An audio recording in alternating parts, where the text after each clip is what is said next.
Hi, hello mga kamaming gala! Panibagong araw, panibagong galangan na naman. Just keep on watching! For today's video nga ay may staycation ulit si Daddy. Ang kaibahan nga lang ngayon ay wala si Kuya Zion kasi nga may pasok siya. Dating gawin nga ulit tayo, magko-commute nga lang tayo papunta nga sa ating pag-staycationan. Tricycle na nga kami papunta nga sa LRT kasama nga si Daddy. Tinanong ko na nga rin si Daddy kung saan nga kami bababa at ang sabi niya nga ay sa may Asia World PTEX. Asia World PTEX Station nga po yung bagong station ng LRT1. Meron nga pong 5 new station ng LRT1. Ito nga yung Asiana Station, Mia Road Station, PTEX Station, Ninoy Aquino Avenue Station, Dr. Santos Sucat Station. Baba nga namin ng PTEX ay maghahanap nga lang kami ng sakayan ng taxi. Baba mo nga rin dito ay makikita mo na nga rin yung mga buses papunta nga sa Tansa, Cavite at iba pa. Bago nga kami pumunta sa may sakayan ng taxi ay sabi ko nga kay Daddy ay mag-take out muna kami ng Jayco. Pagdating nga namin dito sa may sakayan ng taxi ay kinukontrata nga kami. 200 nga daw papunta nga dun sa pag-staycationan namin. Sabi ko na nga lang kay Daddy ay mag-book na nga lang kami ng Grab, baka mas mura pa. At hindi nga ako nagkamali mga mima, 131 lang, o diba? Mabilis nga lang ang naging biyahe namin at nandito na nga rin kami agad sa may Okada. First time nga lang naming mag-check-in dito at yun nga lang sadness kasi wala nga si Kuya Zion. Wala nga si Kuya Zion na mag-aayang mag-swimming. Sayang naman. First time nga lang namin makakapag-check-in dito pero pangalawang beses na nga namin pumunta dito. Pero yung unang beses nga namin pumunta dito ay namasyal nga lang kami dito. Oh, hulaan nyo kung nakailang dito ako. Nakapag-check-in na nga si Daddy at papunta nga kami sa kabilang side sa may Coral Wing. Nandun nga daw kasi yung elevator papunta nga sa ibang mundo. Charis.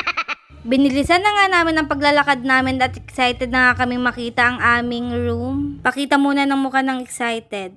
Charis. Pinauuna ko na nga maglakad si Daddy para nga siya yung magbubukas ng pinto. At for the video nga lang ang lola nyo. Nasa 6th floor nga kami at ang room namin ay 6071. At napakarami nga palang room dito. Oh my God. Yung hindi ka naligaw sa SM pero dito maliligaw ka nga. Ito na nga po pala yung deluxe ng Okada at may pagkain dyan. Bawal natin galawin yan kasi mahal ang bayad niyan. Kung gusto mo nga rin mag-coffee or tea ay pwede dito. May pa-water na din sila. At ayun na nga, super kinilig naman kami ni Daddy dito sa aming bathroom. As in, OMG, super laki niya. May ipabathtub na nga ito at saka magkahiwalay yung shower room at saka yung CR. Twin bed na nga ito, tag-isa kami ni Daddy at pwede pa kaming tumambling-tumbling dito kasi super lawak ng place. May pa walk-in closet nga din sila at nakalagay nga dito yung 2 bathrobe at saka din yung sleeper. Bukod nga sa mga pagkain naka-display ay may minibar nga din sila dito. Pwede mo nga itong hawakan pero ibalik mo din kasi within 60 seconds pag hindi mo nga ito may balik ay charge na nga ito sa'yo. Kumuha nga ng Pringles si Daddy at nagkakalaga yung Pringles ng 453 pesos. O diba? Mapunta nga tayo sa CR nila dito at yung CR nila, charan! Upo ka na kamahalan. At dito naman tayo sa may shower room, charan! Super nice. Meron nga sila ditong pa-body wash, conditioner at shampoo at ayun na nga mag-uwi tayo niyan. Lahat na inuwi mo, squammy yarn.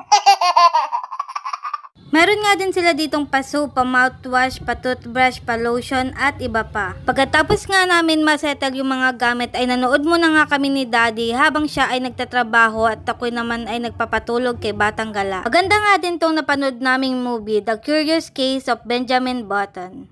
Yung pinanganak kang mukhang matanda tapos habang tumatanda ka naman ay nagiging bata ka nga. Basta panoorin nyo na lang. Maganda siya, promise. Sinabihan nga ako ni Daddy na pwede daw mag-dinner dun nga sa event nila at dali-dali na nga akong bumaba. Pag-akit nga namin ni Batang Gala ay pinatulog ko na nga siya para nga makapag-bathtub ako. Ang sarap nga sa piling na nakapag-bathtub ka tapos matutulog ka na nga. Good night everyone! Pagkagising nga namin ay dali-dali na nga kaming bumaba para nga makapag-breakfast. Pagpasok nga namin ay naghahay na nga tong si Bacon. Madami nga yung pagpipilian at ikaw na lang ang pipili kung ano nga yung uunahin mo. Hindi ko na nga natikman yung iba at kanin nga yung priority namin kainin for today's video. Meron nga din sila ditong patusino, tapa, bangus at saka longganisa. Sa kabilang side naman ay may paadobong manok, corn beef at marami pang iba. Sobrang malulula ka nga talaga kung ano nga yung pipiliin mo. At tapos nga namin kumain ay sinilip muna namin ni Batang Gala yung pool area. Tatlo nga din yung swimming pool nila dito at nakakapanghinayang nga at wala nga talaga si Kuya Zion. Pag-akyat nga namin ni Batang Gala ay dali-dali na nga kaming naligo at nag-prepare nga ng gamit. Nauna na nga umalis si Daddy at may clinic pa nga siya. Bago nga kami umalis ni Batang Gala ay inayos ko muna yung room at chinek ko muna kung may naiwan kami. Pagkatapos ko nga ma-check ay lumabas na nga kami ng kwarto ni Batang Gala at bababa na nga kami para nga makapag-check out. Pagkatapos ko nga makapag-check out ay nag-book na rin nga ako ng Grab papunta nga sa PTEX. Smooth nga lang din yung naging biyahe namin at madali lang nga kaming nakarating sa PTEX. Pagkarating nga namin ng PTEX ay agad-agad nga kaming pumunta ng 3rd floor at nandoon nga yung LRT. At ayun nga mga kamaming gala, salamat sa panonood. Please like and share.